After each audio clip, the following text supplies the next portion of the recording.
पुण्यातली लोक असं बोलतात ना की तुम्ही येऊन बाहेरची लोक येऊन घाण करतात. मग बोलणारच ना, का नाही बोलणार. माझ्या शहरात माझ्या गावात कोणी 10 लोक राहायला आले, मी काय म्हणणार की कशाला आला होतो, त्याचा आन्सर पाहिजे ना तुमच्याकडे की मी इथे याला आलोय. तुमच्याकडे काय आन्सर आहे? कोणाकडे? तुमच्याकडे? मी कॉमेडी करायला आलो. मला तेच कळत नाही की बोली भाषेचा पुण्यात प्रॉब्लेम होता. माझ्या हाऊसफुल आहेत. सौरभ भोसले, मी सारंग साठे, एक शुद्ध इथला गावठी सदाशिव पेठेतला माणूस आहे. त्यानं शुद्ध बोलायचं शिकलाय फक्त पटकन. म्हणजे मी जसा अँग्लो इंडियन जोशी आहे ना,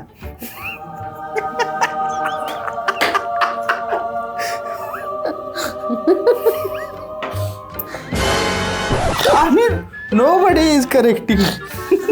मला पुण्यात आजपर्यंत कुणी नाही बाई येऊन म्हणलं टकोरं नाही डोकं असते. त्यांच्या सेफ स्पेस मध्ये म्हणणार की नाही हे भाषा बरोबर नाही असं. कारण लिहिताना शुद्धच लिहितो आपण, बोलताना भलेही बोली भाषेत बोलत असो आपण, पण लिहिताना तर आहे असंच लिहितो. हाय लिहिलेलं मी कधी बघितलं नाही भाई. असंच हाय असं मी प्रश्नपत्रिकेत बी उत्तरपत्रिकेत बी बघितलं नाही कधी लिहिताना. पुणे कट्टरेस्ट मराठी शहर.